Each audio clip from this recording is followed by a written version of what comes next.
Estamos en vivo. Vamos a esperar unos 5 minutos hasta que nuestros amigos y nuestras amigas se conecten. Doctor Carlos Jiménez, le pedimos por favor esperar unos 5 minutitos para poder iniciar. Bueno, no hay problema.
Bueno, vamos a esperar unos minutitos, se están conectando, acabamos de compartir. Ya que se empiecen a conectar, podemos iniciar. Te pedimos, por favor, estimado Carlitos, un poquito de paciencia para que se empiecen a conectar nuestros amigos.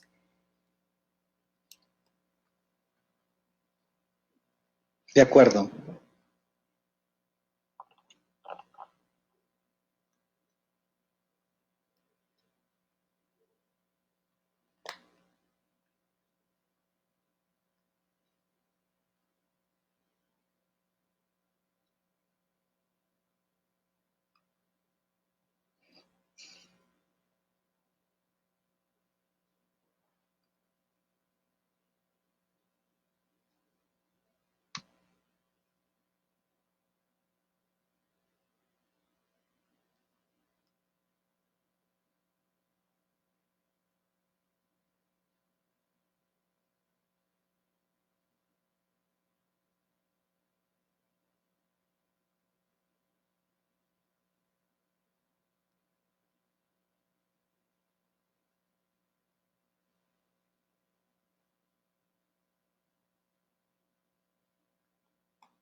¿Me escuchas?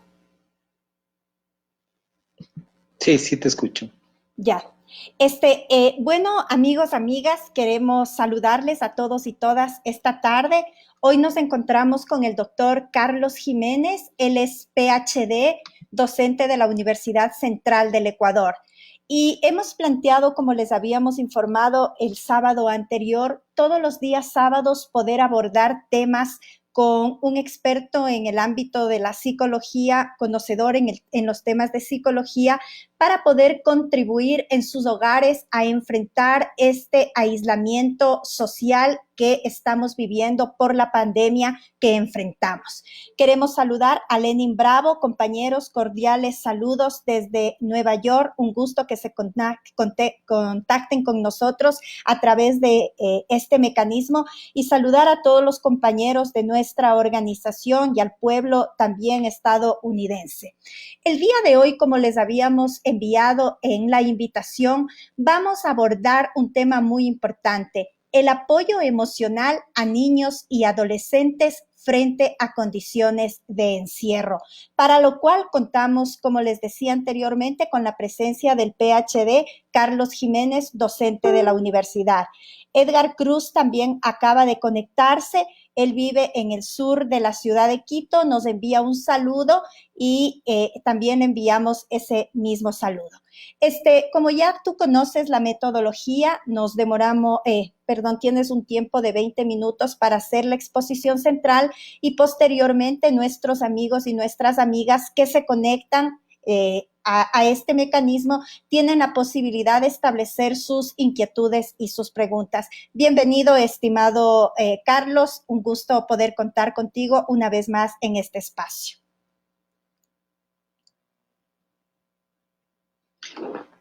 Un gusto para mí poder compartir un poco de experiencia y de conocimiento con respecto al tema. Qué bueno que las personas estén pendientes y de hacer en estos momentos difíciles. Por tanto, pues aspiro que mi aporte y mi sugerencia puedan servir para mejorar las condiciones de salud psicológica y mental de las personas y de las familias. Debemos partir primero por una premisa. No es lo mismo no poder salir de casa que estar aislados. Si bien es cierto, la emergencia de salud que hoy vivimos nos obliga a permanecer en casa, pero eso no significa permanecer aislados del mundo y de nuestro entorno. Tomando las medidas y tomando las recomendaciones, pues vamos a estar en casa, pero vamos a procurar con creencias que se establezcan, hacer que nuestra convivencia en la misma no sea aburrida, no sea estresante, no sea angustiante, sino que nos permitan una convivencia de tranquilidad, de satisfacción y aprovechar el tiempo. En estos momentos es imposible no hablar de otro tema o no pensar en otra cosa que el virus.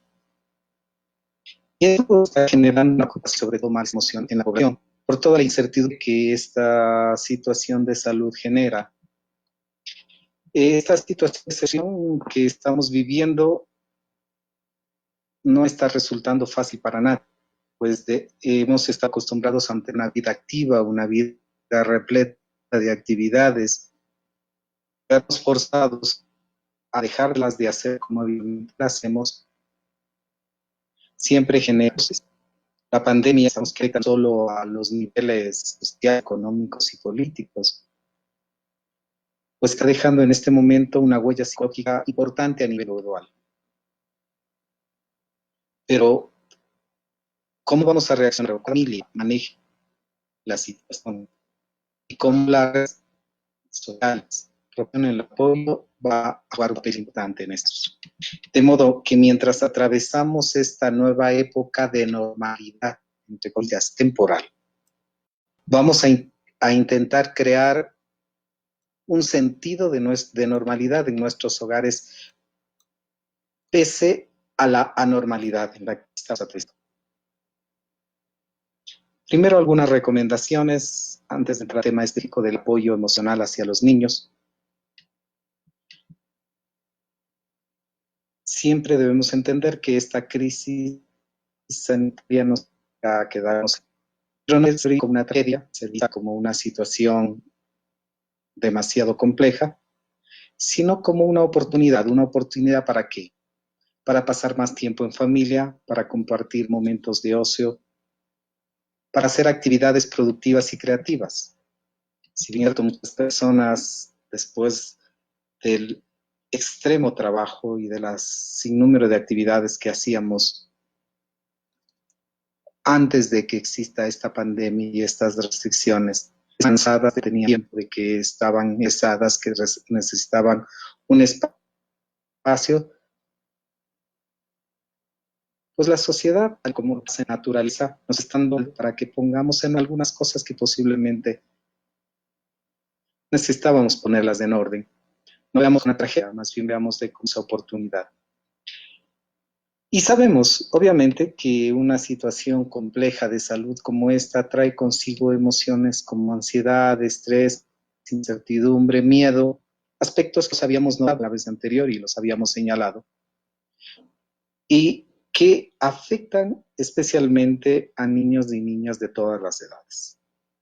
Si bien es cierto, los adolescentes y los adultos tenemos más herramientas para enfrentar mejor una situación así, pero no significa que estemos exentos de presentar también no solo riesgos en la salud física, sino también riesgos en la salud psicológica. Pues ante hechos como por ejemplo el cierre de la escuela, cancelación de eventos, la separación con los amigos con los que habitualmente nos encontrábamos en el trabajo, con lo que los niños se encuentran todos los días en sus aulas de clases, ahora deben estar restringidos a otro ambiente que es el de la familia. Sin embargo, un elemento importantísimo que deben considerarlo, que tiene y que da el mejor soporte emocional, es que debemos apoyar a nuestros hijos, hacerlos sentir mucho más amados y más apoyados que nunca. Y explicarles que es normal, porque una de las sensaciones y una de las manifestaciones que más comúnmente se presentan es la tristeza y la frustración. Es importante explicarles que es normal sentirse tristes, que es normal sentirse frustrados, que es normal sufrir un poco frente a la pérdida de algunas situaciones. Y obviamente esta situación de explicación, sí, tiene que ser dicha y realizada de una manera adecuada, con una información precisa de acuerdo a la edad y al nivel evolutivo de cada uno de los niños. Debe ser presentada contextualmente, es decir, de manera real, pero utilizando términos y no asumiendo actitudes de catástrofe, sino más bien hacerles entender que estamos viviendo una situación difícil, pero que los niños están en capacidad de entender, de enfrentar y de comprender y de ser un apoyo durante estos procesos. Es un hecho fundamental para el trabajo con la familia que los padres primero se den cuenta de qué tipo de emociones y sentimientos manifiestan los niños frente a esta situación. Cuando existe un adecuado diálogo, posiblemente las emociones y los miedos que los niños tienen los pueden expresar, Pero existen ocasiones en que los niños no los expresan dichos miedos y dichas situaciones, y más bien esa preocupación que ellos tienen lo canalizan a través de su alimentación, de su sueño, de su inadecuado comportamiento. Por eso es importante ir haciendo una observación y una lectura de cómo se van comportando, de qué van haciendo, de qué van realizando. Por ende, es importante dentro de las sugerencias que cuando los niños frente a esta situación no expresan sus sentimientos y emociones, que los padres se acerquen donde ellos y les pregunten qué conoce sobre la situación que están atravesando, qué sabe sobre lo que está pasando acerca de esta situación de emergencia de salud, cómo te sientes, qué sientes, cómo quieres, de qué manera te gustaría que te apoyemos, qué te gustaría hacer. Todos esos aspectos obviamente son fundamentales como para empezar este proceso de apoyo emocional hacia los niños. Un segundo aspecto también es entender que los niños perciben lo que sus padres y sus madres también perciben. De tal manera que cuando un padre o una madre se alarma frente a una situación como estas, cuando sobredimensiona la situación, cuando no pone de por medio o no expresa sus necesidades, los niños también van a expresar lo mismo y van a manifestarlo o van a manifestarse de la misma manera. Por eso es importante la conversación familiar, para acordar sobre las necesidades, para acordar sobre las obligaciones que cada uno tiene, para inclusive ponerse de acuerdo con respecto al tiempo que cada uno tiene que darse, porque esta situación ha obligado a que muchas familias realicen teletrabajo y eso involucra que los padres deban emplear tiempo. Este diálogo va a posibilitar que obviamente los niños logren entender que mientras papá trabaja, ellos también tienen que cumplir una responsabilidad dentro de casa y respetar esos espacios de tiempo. Porque hay muchos niños, sobre todo, y hablaremos de este aspecto que me parece importante, que es la sobreprotección. Obviamente, niños sobreprotegidos quieren absorber todo el tiempo de los padres y se convierten en un factor que incide en la producción y en el trabajo o en el teletrabajo que están haciendo. Por eso es fundamental que ellos establezcan normas, establezcan rutinas, establezcan horarios, horarios que coincidan con el teletrabajo que cada uno de los miembros de la familia pueda tener. No nos debemos olvidar que ante situaciones difíciles, como seres humanos, podemos encontrar recursos que a veces ni siquiera sospechábamos que los teníamos. Este es un momento para sacar a flote todas esas potencialidades, todas esas fortalezas que los seres humanos tenemos. Porque muchas de las ocasiones cuando vemos situaciones que nuestro hijo se porta mal, que no quiere obedecer normas, que no quiere comer, que no duerme a la hora que es, que está muy enojado, que manifiesta mucha ira, que está muy disruptivo, nos damos a morir y pensamos que ya no podemos con ellos. Recuerden que las flores también crecen entre las piedras. Eso significa que en medio de la adversidad podemos sacar cosas realmente importantes, realmente enriquecedoras para la familia. Es importante también que utilicemos prácticas de crianza positiva. Eso significa que los padres debemos ser autoritativos. El concepto de autoritatividad corresponde a un estilo de autoridad que supera a los dos estilos que por lo general se han manejado a lo largo de estas últimas décadas. Por un lado, el estilo permisivo, en donde existe mucho afecto por parte de los padres, pero cero autoridad. Entendiendo la autoridad, por supuesto, como firmeza, no como dureza. Entonces, los padres sobreprotectores, los padres permisivos tienen mucho afecto, pero les falta firmeza, les falta autoridad. Existe el otro grupo de niños que obviamente, o de padres, que viven con un estilo de autoridad autoritario. Ellos manejan mucha autoridad, pero existe cero afectividad. Los dos extremos generan problemas a nivel emocional, a nivel del desarrollo de los niños. Por eso es que entre una de las alternativas y una de las recomendaciones es que los padres jamás pierdan el estilo de autoridad en casa. Ellos deben saber que hay normas, que hay reglas, que hay situaciones, porque muchos de los padres que antes de este evento ya tenían actitudes sobreprotectoras, como para tratar de compensar y un poco ahuyentar este elemento que el temor que sienten muchos de ellos, que los hijos están sufriendo, en casa tienden a sobreproteger más y no tienen rutinas, establecen horarios, permiten que la televisión todo el tiempo, a la hora que ellos quieran. Si nosotros hicimos un estudio, en este instante observaríamos que el número de horas de permanencia ante las redes sociales o ante el televisor se ha incrementado casi doble que existía en los periodos anteriores.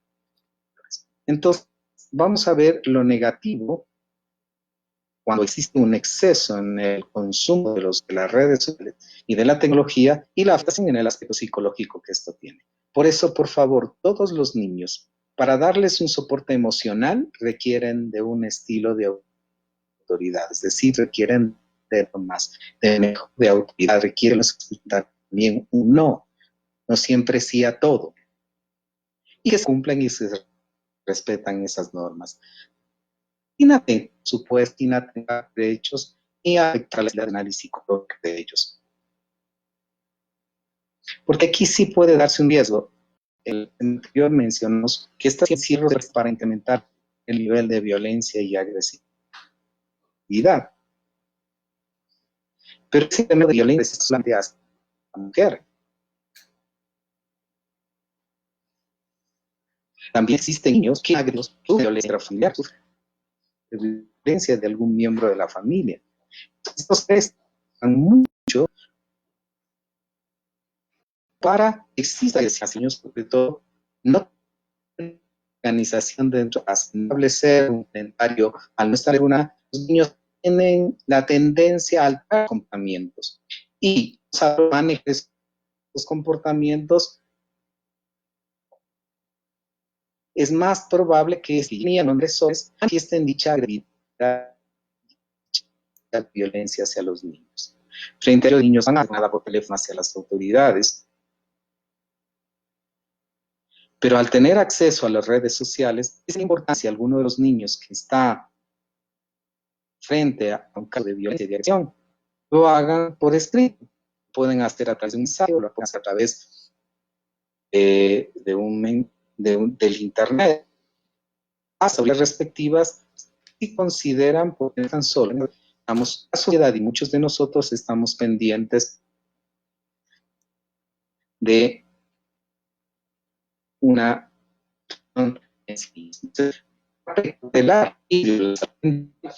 pues es importante como una familia evitar la agresividad o el castigo, el maltrato físico lo más posible, porque lógicamente nos altera el comportamiento, la conducta, el genio, ver un nivel de equilibrio y tomar las cosas con tranquilidad para que los más vulnerables, que son los pequeños y nuestros hijos, no sufran las consecuencias de esta situación.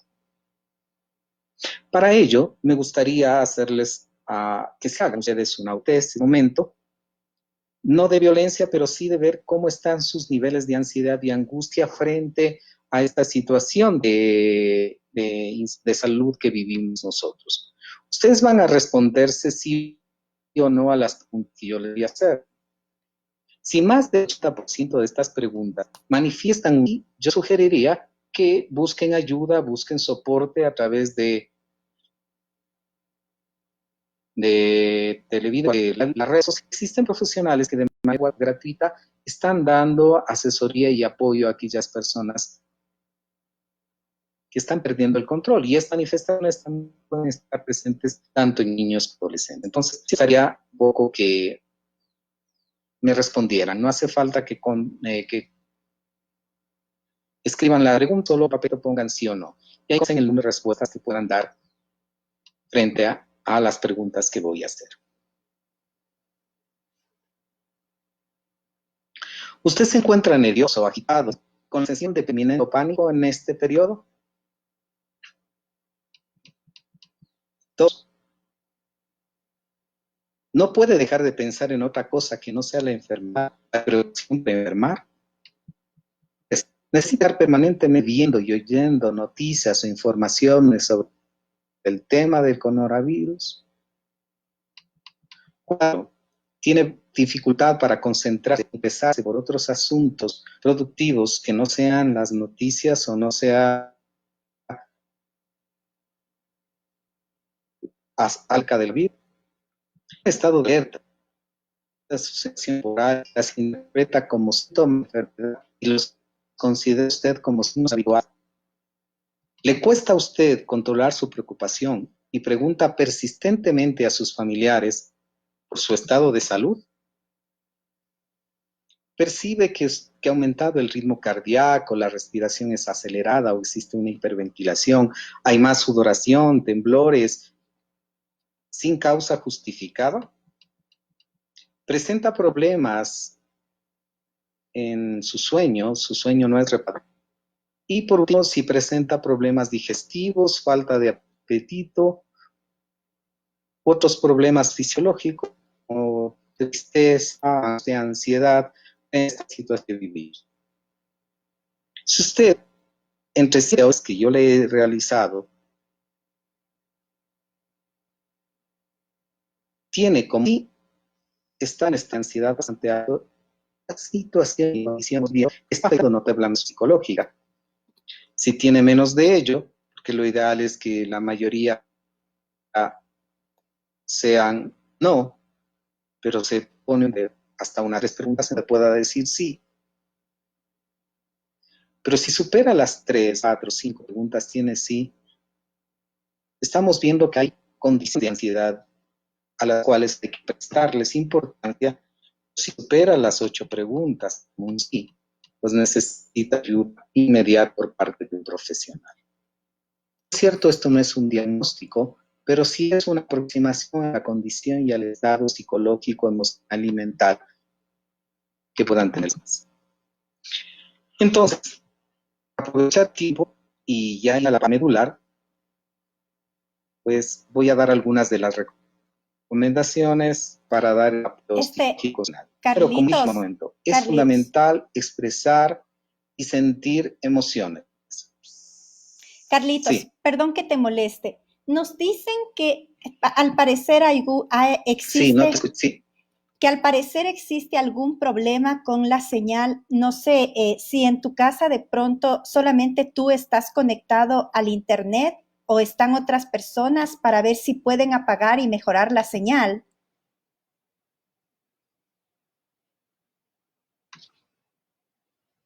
Ya voy a ver cómo está la situación. Porfa, si nos ayudas. A nuestros amigos... Si me esperas unos segundos, por favor. Sí, a nuestros amigos les pedimos y a nuestras amigas que por favor esperemos unos minutitos para ver si resolvemos el tema del internet. A mí me escuchan bien, por favor, si me envían un mensaje, si a mí me escuchan bien, o de pronto también es el problema de mi internet. Les pedimos que no se desconecten, esperemos un momentito, porque queremos resolver el problema del internet con el doctor Carlos Jiménez, que nos está hablando de este tema tan importante la tarde de hoy, sobre el apoyo emocional a niños y adolescentes frente a condiciones de encierro. Si nos pueden escribir a las redes sociales cómo está, si ustedes a mí me escuchan bien, para ver cómo resolvemos este tema del internet, que al parecer es desde el lugar de vivienda de nuestro amigo, el doctor Carlos Jiménez. Hasta mientras, queremos saludar a nuestros amigos y nuestras amigas que se han conectado, a Lenin Bravo de Nueva York, a Edgar Cruz desde el sur de Quito, a los compañeros del Valle de los Chillos, Jorge Narváez, a Patricio Simbaña desde Manabí, a Jorge Salcedo en el sector de Solanda, en el sur de Quito, a Ecuatorianos Unidos desde Canadá, que también nos han escrito, a Fernando Lema desde el Valle de los Chillos, a varios compañeros, Marlen Tuapanta, Jacqueline Naranjo, Nidia Taes, entre otros amigos, a Marlen Toapanta, que también está aquí con nosotros y les agradecemos. Bueno, seguimos. Nos dicen si de pronto podrías, no sé si se logró resolver, hagamos una prueba, si de pronto podrías repetir esas preguntas que no se te escuchó muy bien para ver si existe algún nivel de ansiedad en los amigos y las amigas que están conectados. Ya, no sé, ¿me escuchas, Natasha? Ahí sí, ahí te escucho bien. Sí, no, bueno, no, nadie estaba conectado. Bien. Eh, Les voy a repetir el test, la prueba que les solicité. No sé si me escucharon, que si reuníamos 8 de las preguntas, de las 10 preguntas que están contempladas en el test como sí, pues realmente el nivel de ansiedad y el nivel de preocupación o de afectación a nivel psicológico es bastante alto. Yo sugeriría, porque decía que este no es un test diagnóstico, nada más que es una aproximación a la condición y al estado psicológico que una persona pueda tener para dar recomendaciones acerca de la ayuda que pueda recibir en este sentido, pues les sugeriría a aquella persona o a aquellas personas que lo hagan de forma inmediata. Quienes tienen un valor menor a 3, pues deberían buscar espacios, porque la ideal es que todos tengamos un no, de relajarnos, de buscar espacios para tranquilizarnos, no angustiarnos menos. De 3 a 7 u 8, pues sí nos genera ya una situación, una condición de que hay ciertos niveles de ansiedad que hay que eliminarlos. No requiere de apoyo inmediato profesional, pero sí requiere de algunas estrategias que nos permitan restaurar ese equilibrio emocional que las personas puedan haberlas roto.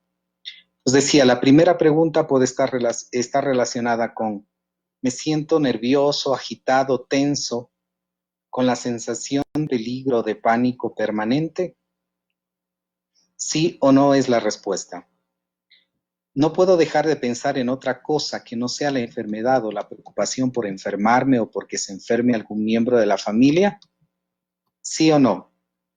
Necesito estar permanentemente viendo y oyendo informaciones o noticias sobre el tema, sobre el coronavirus. Es otra de las preguntas. ¿Tiene dificultades para concentrarse o interesarse por asuntos y su nivel de productividad o rendimiento ha disminuido? ¿Le cuesta desarrollar sus labores cotidianas o su trabajo adecuadamente y tiene miedo y aquel miedo le paraliza? Está en estado de alerta, analiza permanentemente las sensaciones corporales y las interpreta como si tuviera síntomas de una enfermedad. Y esto es muy habitual, salvo aquellas personas que están con algún problema de salud. Me refiero a aquellas que sin tener un problema de salud pueden estar manifestando como que tiene síntomas de alguna enfermedad. Le cuesta controlar su preocupación y pregunta persistentemente a sus hijos o a sus familiares sobre su estado de salud. ¿Usted ha notado el aumento del ritmo cardíaco, de la respiración? Su respiración está acelerada, hay sudoración excesiva, temblores de su cuerpo sin causa justificada. ¿Presenta problemas para tener un sueño reparador, tranquilo? ¿Presenta problemas digestivos, falta de apetito, tristeza, melancolía y otros problemas de orden fisiológico? Estas son las 10 preguntas que usted debería responderse, y si alguna de ellas, pues, la contestó como sí, contabilice el número de respuestas y en función de ello, pues usted tomará la mejor decisión. Insisto, aquellas personas que tienen más de 7 u 8 respuestas en sí, deberían buscar ayuda profesional porque obviamente su condición o estado a nivel emocional sí está seriamente afectado. Luego de haber abordado este test, me gustaría hablarles sobre algunas ya acciones que nos van a permitir darle un soporte emocional afectivo a nuestros hijos. Uno de ellos, una forma de ayudarles a manejar este aspecto es permitirles que expresen y que sientan emociones. Para ello ya hice una recomendación. Es fundamental hablar todo el tiempo de cómo se sienten, de cómo están, cómo interpretan la situación, qué conocen acerca de la realidad. Y lógicamente la primera manifestación que va a presentarse es el miedo. Si bien el miedo es una emoción desagradable, pero revertida puede constituirse en una situación muy saludable y necesaria, porque nos permite adaptarnos, nos permite hacer cosas diferentes, nuevas y precautelar nuestra salud y nuestro estado emocional. Por lo tanto, hay que compartirles la información de manera tranquila, de manera saludable y no sobredimensionar sobre lo que va a suceder.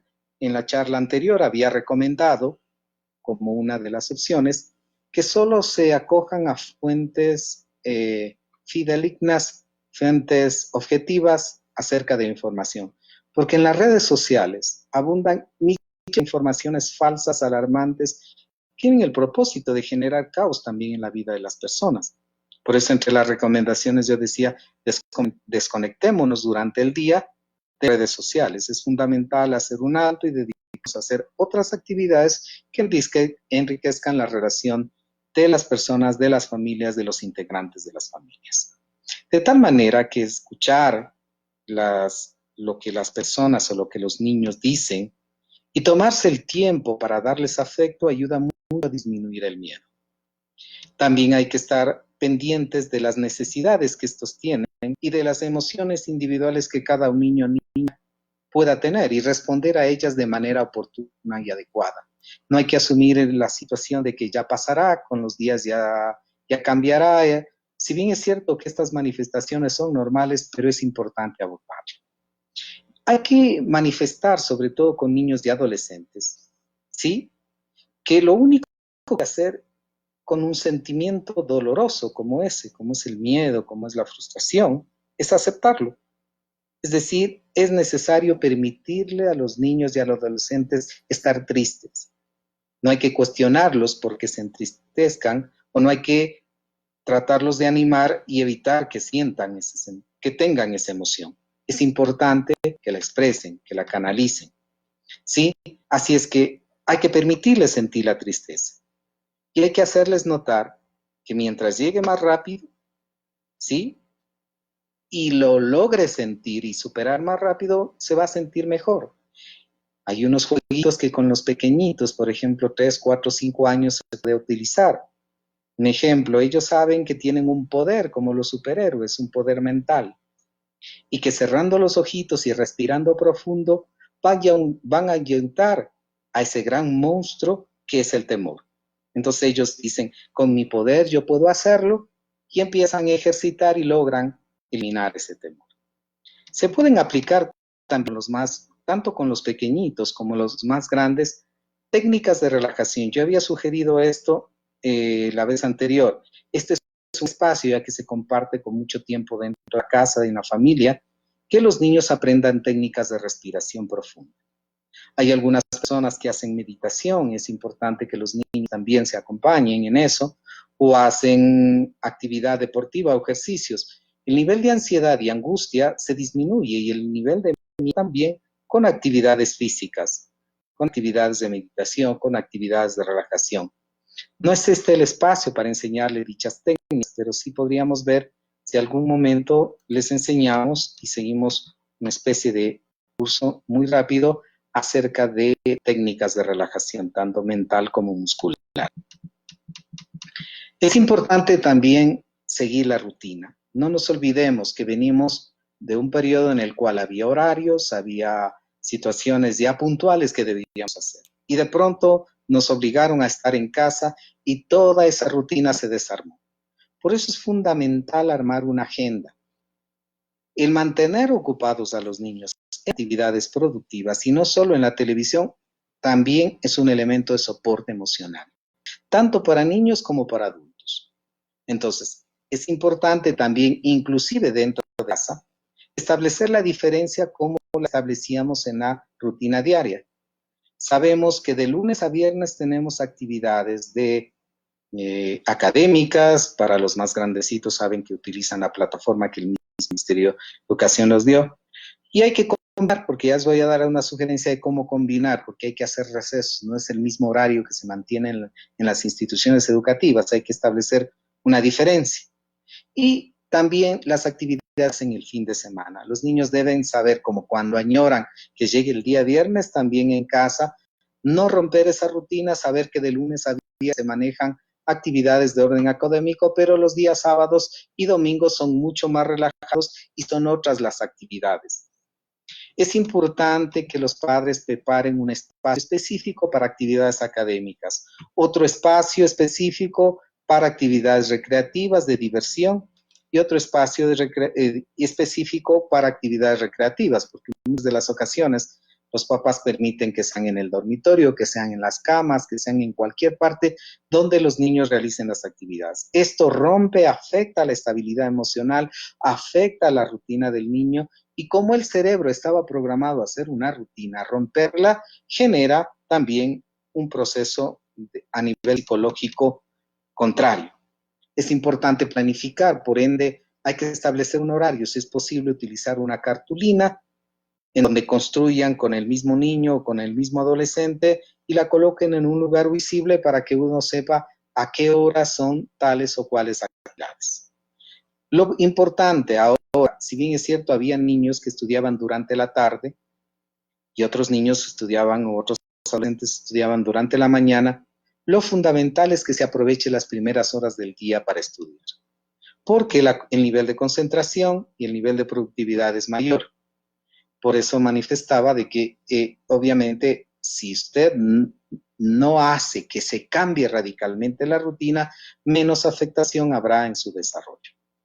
También hay que distribuir el trabajo con el descanso. Por ejemplo, si tenemos que estudiar 3 horas, podemos estudiar 60 minutos, descansar 5. Luego nos volvemos a sentar durante otros 55 minutos, pero el segundo receso debemos ampliar a un poco más de tiempo que el primero. Si el primero fue de 5, el segundo será de 10 minutos. Y si la actividad es de 50 minutos la tercera hora, el tiempo de receso debe ser de 15 minutos. Pero esto con los más grandecitos, a partir de 10 a 11 años. Pero con los pequeñitos, el tiempo de actividad no debe superar más allá de los 15 a 20 minutos, porque el nivel de concentración y de fatigabilidad es mayor en los más pequeños. Es importante darse tiempo para la conversación familiar, acordar sobre las necesidades y obligaciones que cada uno tiene. Debemos hacer entender que todos somos útiles y que todos tenemos una responsabilidad dentro de casa. Los más pequeños o los adolescentes a arreglar su cuarto o a poner los juguetes en su sitio. Los grandes a hacer alguna actividad y hacer turnos. Por ejemplo, si papá cocinó hoy, mamá cocinará el día de mañana. O si mamá hizo el desayuno, papá hace el almuerzo y mamá hace la cena. Y así sucesivamente.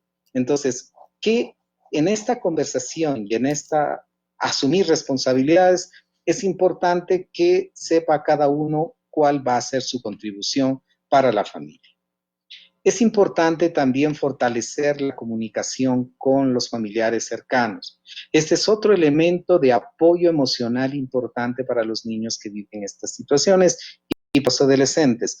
Y no solo con los familiares cercanos, sino con los amigos. Figúrense el caso de adolescentes. Los adolescentes tuvieron que romper abruptamente situaciones a las cuales estaban acostumbrados. Salir con la novia, salir con los amigos, ir de farra los fines de semana. Ahora que están en casa, el nivel de aburrimiento es mayor. Y una forma de compensar aquello es trabajar las redes sociales y la comunicación con ellos. Entonces, hay que hacer una rutina en la que a tales horas llamamos a los abuelos y con tal tiempo, porque no hay que dar verdad de que todo el tiempo estén llamando o estén ubicándose, porque desarreglan la rutina y los horarios de otros. Entonces, es importante que, por ejemplo, a tales horas y en tal tiempo converso con mis amigos. A tales horas converso con los abuelitos, a tales horas converso con el familiar que está en otro país y así sucesivamente. Lo mismo deben hacer los niños. Los niños deben estar involucrados en todas las actividades. No hay actividades exclusivas para unos y exclusivas para otros. Las actividades compartidas, mientras más se comparta, más se enriquece la comunicación y más se logra restaurar el equilibrio emocional de ellos, porque se sienten útiles, se sienten queridos, se sienten apoyados. Siempre la recomendación, tranquilidad y proactividad. A todo evento negativo, a toda situación compleja, siempre darle un sentido de tranquilidad, no de catástrofe. Por eso sugería, no hay que estar viendo todo el tiempo las noticias y mucho menos con los pequeños. Si los niños están viviendo situaciones complejas a nivel psicológico y a nivel emocional, evitemos ver noticias con ellos, evitemos hablar de situaciones. Una cosa es contextualizarles la realidad para que aprendan a desarrollar hábitos, se laven las manos, se cuiden mucho, tomen todas las medidas necesarias, ellos deben estar al tanto, pero no tales noticias demasiado sobredimensionadas que muchos de los medios de comunicación. Entonces, con ellos cero noticias de lo que logren comprender, sensibilizar, restaurar su equilibrio emocional. Muchísimas. Sí. Muchísimas gracias. Solamente te quería comentar que hay algunas preguntas. La una, de Tania. ¿Qué tan recomendable es que los niños y niñas de 4 o 5 años tengan clases virtuales? Yo considero que es importante, pero las actividades deben ser diferentes a las que hacen los niños ya de niveles mucho más altos. Me refiero al grado de escolaridad y de edad mayor. ¿Por qué razón? Yo sugeriría, por ejemplo, como una de las recomendaciones que deben hacer a su institución, es que las maestras hagan videollamadas para que ellos no pierdan el contacto con los pequeños. Es decir, les dan un buen soporte emocional, solicitar que graben un video de unos breves minutos donde les den un mensaje de aliento, un saludo de bienvenida y hacerles sentir que los extrañan y que los quieren sus maestros o sus maestras. El otro aspecto también es buscar espacios a través de los cuales los padres puedan establecer a través de videoconferencias un encuentro con sus compañeritos. Esos espacios con los pequeñitos son enriquecedores, porque perdieron la rutina y dieron ese espacio en el cual ellos estaban habitualmente viendo a sus compañeros todos los días. Entonces, abrir una videoconferencia en donde puedan saludar con cada uno de sus compañeritos, y aquí sí la organización de los padres básico les da un buen soporte emocional y afectivo a los niños. Claro, interesante la opinión y también hay que tomar en cuenta un poco para Tania Ortiz que eso depende, porque tendrán posibilidades los sectores medios altos, pero en muchos de los casos los sectores populares no tienen acceso a Internet y evidentemente las condiciones cambian totalmente. Y esto significa que yo diría el trabajo virtual aquí también, Carlos, evidencia las desigualdades sociales porque no todos tienen acceso al Internet y ahí evidentemente vemos que unos sectores lo pueden hacer con estas recomendaciones que tú das que son muy válidas, pero otros sectores lamentablemente no pueden hacer. Marlene Tuapanta nos dice lo siguiente, es lamentable, nos comenta bastante largo respecto de los trabajadores autónomos que ya tienen en este momento recursos y nos dice, es lamentable lo que está pasando. ¿Cómo ayudar psicológicamente a los amigos, a los familiares que en este momento dicen ya no tener recursos económicos? Sí, es un tema bastante complejo y una respuesta también compleja. Muy difícil que yo pueda tener la solución a un problema que es a nivel macro. Primero hago un análisis frente a lo que tú dijiste. Sí, es verdad, no todos tienen acceso.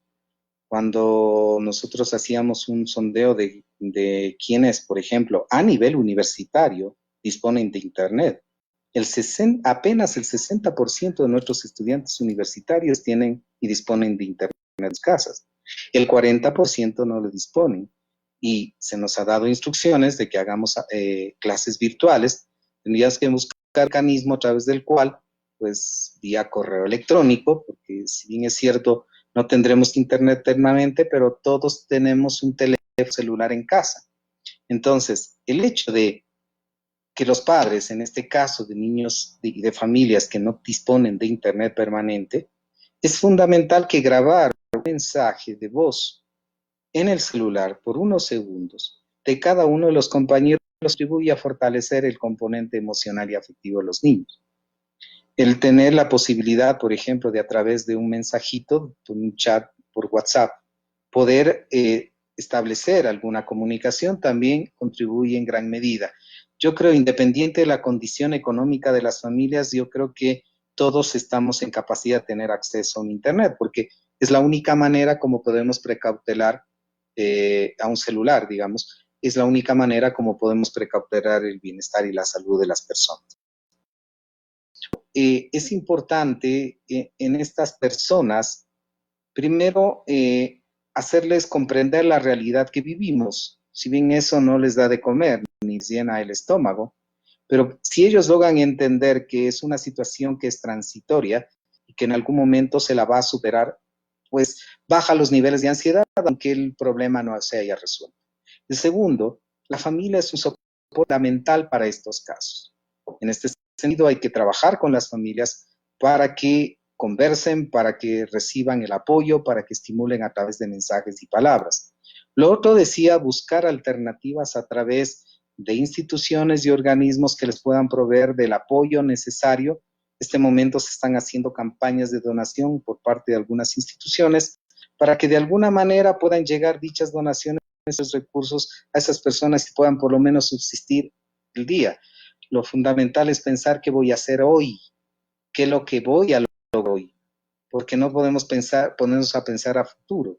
Si hoy logré comer, si hoy logré almorzar, si hoy logré cenar, pues eso me va a permitir tener fuerzas y tener la capacidad necesaria para pensar qué hacer el día de mañana. Es una situación muy compleja, extremadamente compleja para este grupo, que es muy vulnerable, de tal manera que el soporte afectivo, la comunicación permanente y la sensibilidad y permitirles que estas personas expresen cómo se sienten es la única alternativa que desde el punto de vista económico y digamos psicológico se podría establecer. Lo otro ya tiene que ver con una decisión política, con una decisión de orden económico y es un problema que compete a toda la sociedad y no solo a un profesional en el ámbito de la psicología. 3 preguntas finales nos envían vía WhatsApp. ¿Cómo enfrentar la distancia social con un acercamiento emocional?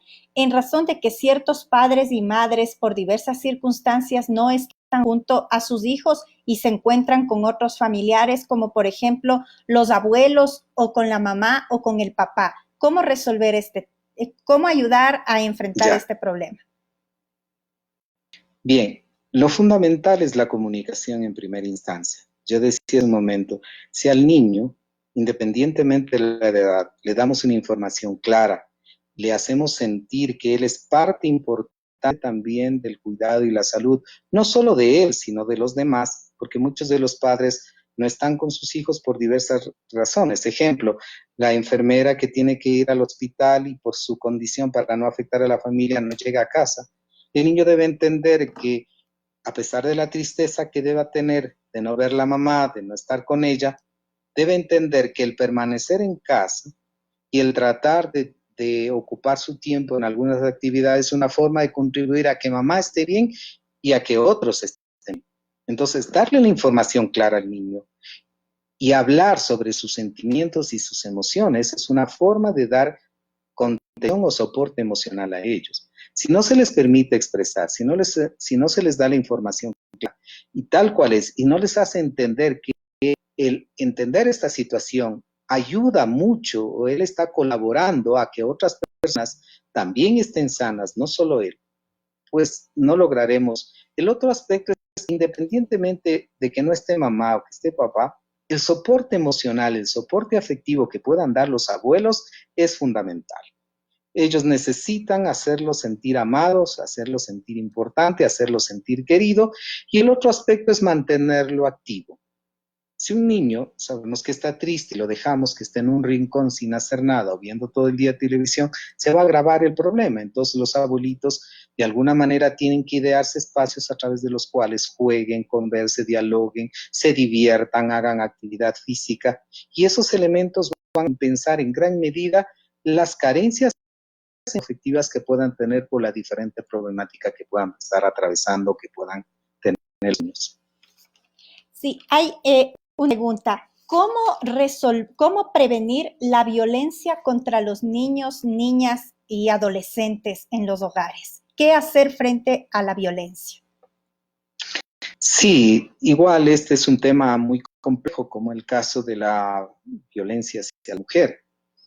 Definitivamente es un proceso de educación, es un proceso de oportunidades en la sociedad que no se va a resolver por el hecho de que estemos en este periodo de aislamiento, ni se resolverá por el hecho de que se supere dicho proceso.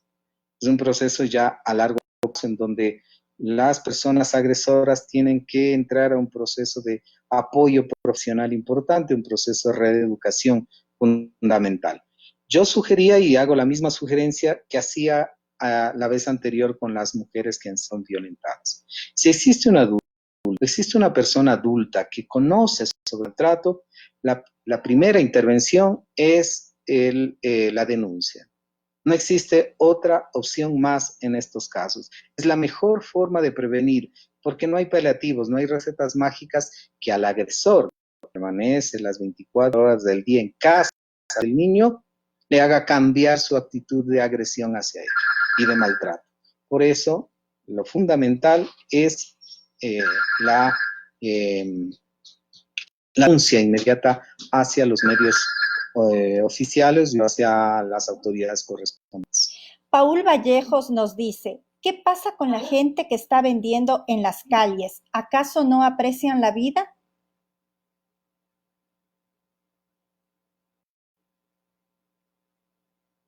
Y también, insisto, son situaciones que salen fuera de las manos inclusive de los profesionales y de quienes proporcionamos información. Yo creo que las instancias de gobierno, el Estado como tal y algunas organizaciones deberían, yo decía, obligarles a quedarse en casa va a ser un tema bastante complejo, porque son personas que viven al día. Lo que hay es que darles información para que ellos puedan, al salir a la calle, tener mejor posibilidad de cuidado y de protección hacia ellos, a los miembros de la familia. Realmente es un tema que la psicología, en ese sentido, difícilmente ha encontrado una alternativa para solucionar un problema de orden social. Sí, solamente como una referencia a Paul Vallejos es fundamental y desde nuestra perspectiva como organización hemos planteado la necesidad de que desde el gobierno nacional se dote de kits de alimenticios y adicionalmente de medicinas a 1.500.000 hogares que viven en condiciones de pobreza, porque evidentemente una cosa es pasar el aislamiento social cuando tú tienes vivienda, alimentación, medicina, recursos económicos, llena la percha de alimentos, pero otra cosa y se convierte en una especie de infierno cuando tú tienes que enfrentar este aislamiento social sin un centavo en tu bolsillo. En todo caso, concuerdo plenamente contigo, no es un tema que los profesionales en el ámbito de la psicología lo puedan apoyarlo, lo puedan resolver, sino que depende ya de políticas definidas desde los gobiernos, desde los distintos países. Y también existía una pregunta final para ir concluyendo. ¿Cómo apoyar a las familias que han perdido familiares, que han perdido a sus seres queridos producto de la pandemia? Y más aún, cuando les toca convivir varios días con los cadáveres o no encuentran los cadáveres de sus seres queridos. Sí, realmente la situación de duelo requiere de un acompañamiento emocional, psicológico importante. Las crisis producto de duelo no tienen un tiempo definido como para ser solucionados. Eso depende de la actitud que el sujeto toma frente a esta realidad dolorosa. Lo importante en estas personas es primero que puedan expresar sus emociones. Si ellos tienen que llorar, que lloren hasta el cansancio, pero que luego de haber llorado, se pongan a pensar que algo debe empezar a cambiar. Porque si bien es cierto, es doloroso la pérdida de un ser humano, y mucho más muy allegado a nosotros, de tal manera que hay que concientizar que es normal sentir dolor, sentir tristeza, sufrir por unos días. Pero lo fundamental es procurar que ese sufrimiento no se convierta en dolor. Porque el momento en que ese sufrimiento se convirtió en dolor, se vuelve un caos la vida de la persona. Hay que procurar de alguna manera de qué forma ese dolor están sintiendo las personas, ese sufrimiento que están teniendo las personas, lo podemos canalizar hacia actos de amor y hacia actos de beneficios hacia los otros seres humanos. Muchos de los procesos de duelo a veces se logran superar cuando hacemos algo por los demás, cuando empezamos a hacer algo por nosotros, cuando empezamos a sacar parte de nuestra vida a ser mejores seres humanos. Yo sé que quienes han perdido un familiar y me escuchan en este momento, posiblemente mis palabras así como tal no solucionan nada porque el dolor no desaparece solo por escuchar un consejo. Esto es cuestión de tiempo y el tiempo lo ponen ustedes, aquellos que sufrieron, aquellos que perdieron. Pero lo primero es aceptar el sufrimiento, el dolor, aceptar la tristeza, aceptar y dejar canalizar hasta cuando sea pertinente. Pero debe usted ponerse un plazo en el cual llegue un día en que diga, ya basta de tanto dolor, de tantas lágrimas, de tanto sufrimiento. Hoy debo empezar a tomar decisiones, porque si nos ponemos a pensar qué es lo que quería o qué es lo que querían las personas que fallecieron, que hagamos nosotros con respecto a nuestra vida, para nada les hubiese gustado que nos la pasemos sufriendo o que nos pasemos en una crisis depresiva. Ellos pudieran volver a conversar con nosotros, nos dijeran que sigamos adelante, que busquemos los caminos para salir de esta crisis, porque es una crisis también la que vive cada uno de ellos, más aún en las condiciones en las que muchos de ellos fallecieron y muchos de ellos están siendo sepultados. El dolor es mayor, la tristeza es mayor, pero reconocer esa tristeza y posibilitar canalizar la misma y ponerle un alto algún día para decir hasta aquí llego y de hoy en adelante ese dolor lo voy a convertir en un acto de amor, puede ayudar mucho en estos procesos de duelo. Yo quiero agradecerte muchísimo, estimado Carlitos. Realmente es una contribución muy importante, como les habíamos dicho a nuestros amigos y a nuestras amigas. Este es un espacio de reflexión, es lo que podemos hacer en este momento desde nuestras casas, a más de otras actividades que estamos desarrollando junto a nuestros compañeros de solidaridad, a quien más lo requieren en estos momentos. Y bueno, la vida vencerá. Necesitamos cumplir con este aislamiento social.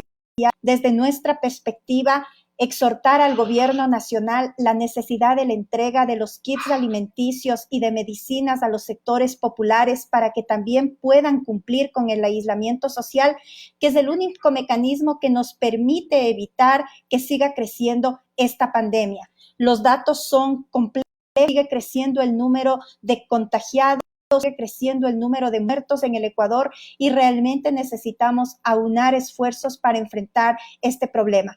Queremos agradecerte muchísimo, estimado Carlos, a nuestros amigos, a nuestras amigas, también agradecerles por conectarse en este espacio. Es un tema que pasará, no es una pandemia que durará toda la vida.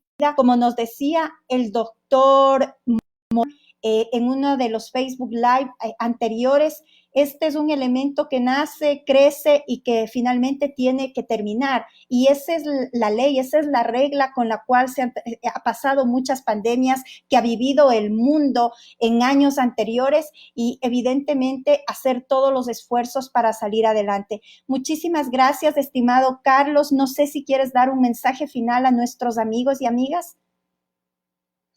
Sí, gracias a ti por la invitación, por las sugerencias también con las cuales aportas. Sí es importante que tanto en niños como en adolescentes, igual que en adultos, fomentemos mucho la lectura, fomentemos mucho el arte. Existen libros maravillosos en los cuales nos ayudan y nos dan orientaciones. No nos olvidemos que muchos libros famosos que han sido bestsellers, inclusive han sido producidos durante encierros. Veamos el libro de Ana Frank. Ana Frank produjo un libro durante un periodo de encierro bastante prolongado y en una situación compleja que atravesó el mundo. Y puedo dar un listado de libros que han sido producidos en condiciones de catástrofe, en condiciones complejas. Deberíamos, sino produciendo cosas que realmente más adelante puedan servirnos, no solo a nosotros, a nuestra familia, sino a nuestra sociedad. Así es que gracias por escucharme, gracias por la invitación y éxito, Natasha, en el proceso que estás llevando a cabo. La vida vencerá, juntos saldremos adelante. Saludos a Tania Ortiz, a Sandra Rodríguez y otros amigos y amigas que se han conectado. Muchísimas gracias, estimado Carlos, y pronto nos seguimos viendo. Gracias, un abrazo a todos y todas. Un abrazo.